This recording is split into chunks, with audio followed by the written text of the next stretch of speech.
Ethical theories provide the part of decision-making foundation that represent the viewpoints from which individuals seek guidance as they make decisions.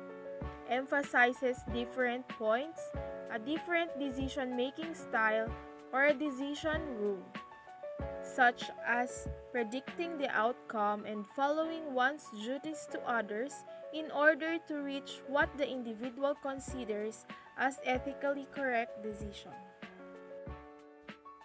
4 philosophical approaches of ethical theories. Utilitarian ethics, based on one's ability to predict the consequences of an action. To a utilitarian, the choice that yields the greatest benefit to the most people is the one that is ethically correct. It would say that if an action is right, if it results the happiness of the greatest number of people in the society of group, then it is correct. Deontological or Kantian, based on respect of autonomy and sacredness of human being, the idea that people should be treated with dignity and respect, identifying one's duty and act accordingly to it.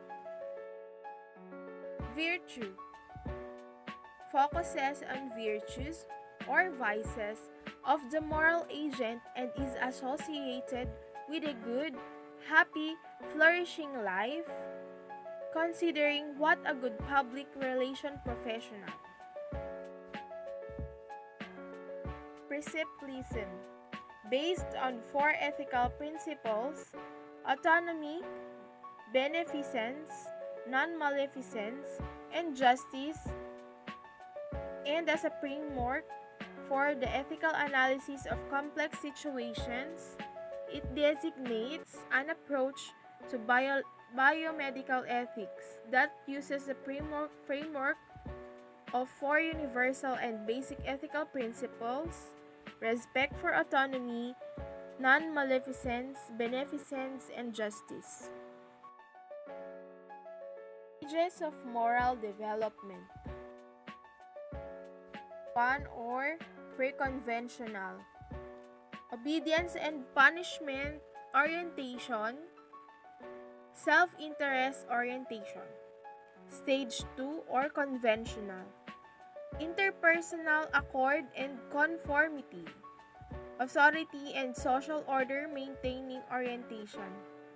Stage 3 or post-conventional. Social contract orientation. Universal ethic principles.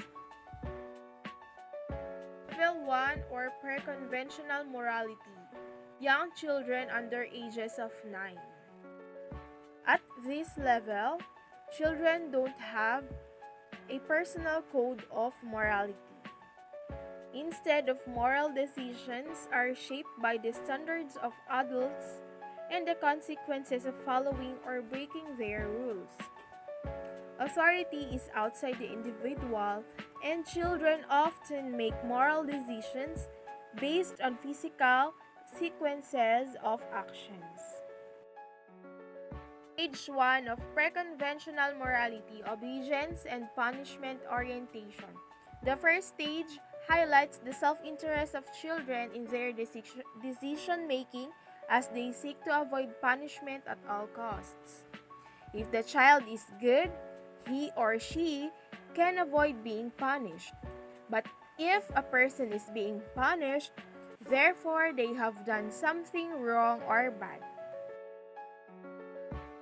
Stage 2 of pre-conventional morality, individualism and exchange. This stage observes how children begin to adopt the views taught, but also recognize that there is more than one point of view for each matter. Each person is different and will, therefore, have a unique outlook according to their interests. Children at this stage are not motivated by friendship or respect but by the personal advantages involved. At this stage, children recognize that there is not just one right view, that is handed down by the authorities. Different individuals have different viewpoints. Level 2. Conventional morality. Older children, adolescents, and most adults. Conventional morality is characterized by an acceptance of social rules concerning right or wrong. At this level, most adolescents and adults begin to internalize the moral standards of valued role models. Authority is internalized but not questioned, and reasoning is based on the norms of the group to which the person belongs. A social system that stresses the responsibilities of relationships influences our view of what is right or wrong. Level 2, Stage 3, Good Interpersonal Relationships. This stage recognizes the desire to be accepted into social groups as well as how each person is affected by the outcome. The child or individual is good in order to be seen as being a good person by others. Therefore, answers relate to the approval of others. To Stage 4, Maintaining the Social Order. In this stage, laws and social order reign supreme. Rules and regulations are to be followed and obeyed. It shows the moral development of a person as a part of a whole society. Each person becomes more aware of the impact of everyone's action on others and focuses now on their own role, following the rules and obeying authorities. The child or individual becomes aware of the wider rules of society. So judgments concern obeying the rules in order to uphold the law and to avoid guilt. Level 3, Post-conventional morality, rare with adolescents and few adults. This third stage of moral development is characterized by an individual's understanding of universal ethical principles. These abstract and ill-defined but might include the preservation of life at all costs and the importance of human dignity. Individual judgment is based on self-chosen principles, and moral reasoning is based on individual rights and justice. This level of moral reasoning is as far as what most people get. Level 3, Stage 5, Social contract and individual rights. This stage acknowledges the introduction of abstract reasoning as people attempt to explain specific behaviors. The members began to consider what makes a good society. They are able to step back and assess each situation as a whole, reflecting on what is good and just. Reflecting on the morals and ethics of their current community allows them to address inconsistencies in their values and attempt to fix what they do not agree with. A society that runs smoothly does not necessarily uphold their desired principles. This is one step ahead of Stage 4, where the main goal is to keep a society functioning at all costs.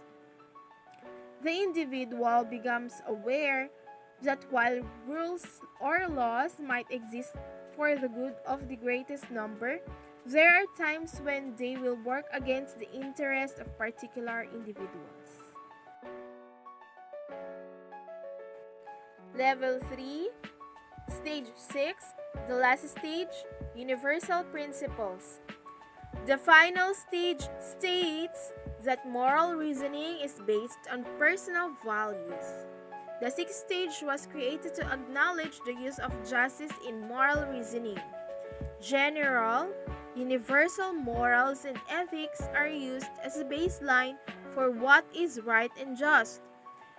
They are often abstract concepts that cannot be clearly defined, only outlined. Equality, justice, dignity, and respect are all ideas that form the basis of universal principles. Laws and rules are only effective if they support the universal principles, which each person at this stage works to uphold. People at this stage have developed their own set of moral guidelines which may or may not fit the law. The principles apply to everyone.